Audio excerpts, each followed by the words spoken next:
मंत्री छगन भुजबळ यांच्याकडून द्वारका सर्कलची पाहणी।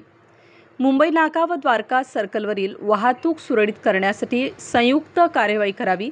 मंत्री छगन भुजबळ। मुंबई नाका व द्वारका सर्कलवरील वाहतुकीची कोंडी सोडवण्यासाठी सिग्नल यंत्रणा तातडीने कार्यान्वित करा। मंत्री छगन भुजबळ। अधिकाऱ्यांकडून होत असलेल्या दिरंगाईबाबत मंत्री छगन भुजबळ यांना सुनावले खडेबोल। मुंबई नाका व द्वारका सर्कलवर होणारी वाहतुकीची कोंडी टाळण्यासाठी तातडीने सिग्नल यंत्रणा कार्यान्वित करावी। तसेच परिसरातील वाहतूक सुरळीत करण्यासाठी पोलीस महानगरपालिका आणि भारतीय राष्ट्रीय महामार्ग प्राधिकरणाने संयुक्तपणे कार्यवाही करावी, अशा सूचना राज्याचे अन्न, नागरी पुरवठा व ग्राहक संरक्षण मंत्री छगन भुजबळ यांनी दिल्या। मंत्री छगन भुजबळ यांनी नाशिक शहरातील मुंबई नाका व द्वारका सर्कल परिसरात भेट देऊन पाहणी केली। त्यावेळी ते उपस्थित अधिकाऱ्यांशी बोलत होते। यावेळी म्हाडाचे सभापती तथा शहराध्यक्ष रंजन ठाकरे, पोलीस उपायुक्त चंद्रकांत खांडवी, महानगरपालिकेचे शहर अभियंता संजय अग्रवाल, राष्ट्रीय महामार्ग प्राधिकरणचे कार्यकारी अभियंता दिलीप पाटील, युवक शहराध्यक्ष अंबादास खैरे, समाधान जेजुरकर, नाना पवार यांच्यासह पदाधिकारी व अधिकारी आदी उपस्थित होते। यावेळी मंत्री छगन भुजबळ म्हणाले की मुंबई येथील हाजी अली परिसरात वाहतूक नियंत्रणासाठी कार्यान्वित सिग्नल यंत्रणेच्या धर्तीवर ह्या परिसरात यंत्रणा कार्यान्वित करावी। या सिग्नलवरील वाहतूक सरळ दिशेने राहील याची दक्षता घ्यावी। वाहतूक नियमांचे उल्लंघन करणाऱ्या वाहनाविरुद्ध कारवाई करताना त्या मार्गावरील वाहतूक विस्कळीत होणार नाही याची दक्षता घ्यावी। सिग्नल परिसरासह रस्ते स्वच्छ राहतील याचीही काळजी घ्यावी। रस्त्यावर वाहने थांबविणाऱ्यांविरुद्ध कार्यवाही करावी, अशाही सूचना मंत्री छगन भुजबळ यांनी दिल्या। त्याचबरोबर मुंबई नाका व द्वारका परिसरात मोठ्या प्रमाणात फेरीवाला विक्रेत्यांनी अतिक्रमण केले असून त्यांचे संसार देखील तिथेच थाटले आहे। गेल्या वर्षभरापासून ते हटविण्याबाबत नाशिक मनपा पोलीस प्रशासनाला सूचना देण्यात आल्या आहेत। मात्र वारंवार सांगून देखील छोटी कामे अधिकाऱ्यांकडून होत नसल्याचे खडेबोल अधिकाऱ्यांना सुनावले। तसेच मुंबई नाका व द्वारका परिसरातील रस्त्याच्या कडेला असलेल्या विक्रेत्यांना तातडीने हटवण्यात यावे। या परिसरातील व्यावसायिक व कुटुंबियांचे स्थलांतर करावे। फेरीवाल्यांमुळे या परिसरात प्रचंड अस्वच्छता पसरली आहे। या परिसराची नियमित स्वच्छता करण्यात येऊन परिसर स्वच्छ ठेवावा, अशा सूचना संबंधित अधिकाऱ्यांना दिल्या। सगळे अधिकारी उपस्थित असणं महत्त्वाचं आहे। या ठिकाणी जर बघितलं तर कुठलेही प्रमुख अधिकारी दिसत नाहीये।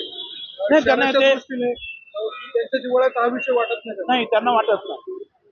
त्यांना अतिशय खूप काम असतं, डेव्हलपमेंटचं एवढं काम असतं की त्यांना अनेक अधिकाऱ्यांना सगळ्यांना जे आहे मानस हॉटेलमध्ये जाऊन चर्चा करावी लागते, तिथे वेळ काढावा लागतो त्यांना, आणि दिवसभर वेळ संध्याकाळी पण जातात तिकडे।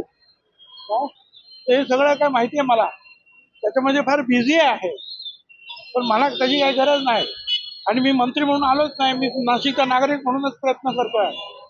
आमदार असेल नसेल, मंत्री असेल नसेल, पण जो काही माझा अनुभव आहे मुंबई शहरातील या सगळ्या गोष्टीचा, त्या दृष्टीने मी माझे मत मांडतोय। आणि पोलिसांचे आणि म्युन्सिपालिटीचं हे काम आहे, त्यांनी करायला पाहिजे। नाहीतर काय शेवटी काय लोकशाही आहे, रस्ता आपला, मंत्रीपद नंतर बघू काय करायचं ते। प्रचंड वाहतुकीची कोंडी होती, ते 2 लेन जर दोन्ही बाजूच्या मोकळ्या झाल्या तर ट्रॅफिक तिकडे जाऊ शकते, मात्र यांच्यावर कारवाई होत नाही। आता मी सांगितलं, व्हेहिक्युलर आणि पेडेस्ट्रियन जे आहे ट्रॅफिक क्लिअर ठेवणं पोलिसांची ड्युटी आहे। तुम्ही सांगितलं पोलीस ऑफिसर इथे सिनियर आहे, त्यांनी ते ऐकलं, त्यांनी तिथं जाऊन बघा काय प्रॉब्लेम आहे। ठीक आहे, टाईम देता ना, एका लाईनीत उभे राहायचो, काय करायचं नका राहू, जे काय असेल ते बघा, गैरसोय पण होता कामा नये कोणाचं, परंतु ट्रॅफिकला अडथळा येता कामा नये, हे तुमचं म्हणणं आहे, ते मला पटतं। आणि मी आता एक DCP साहेब आहेत, त्यांना ते ऐकलेलं साहेब, शहराच्या दृष्टीनं अतिशय महत्त्वाचा असलेला हा निर्णय, जर आपल्याला समज वाटेल तसे दिसतात ते होता कामा, आणि ते घुसत असते।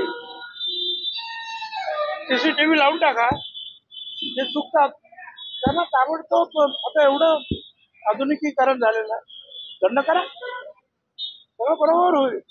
पण सगळ्यांच्या असं ना की मनात आलं तर पोलीस आणि महानगरपालिका वाटेल तेच, फक्त त्यांनी सांगितलं त्यावर घेतला पाहिजे, ते माझं काम मी करणार।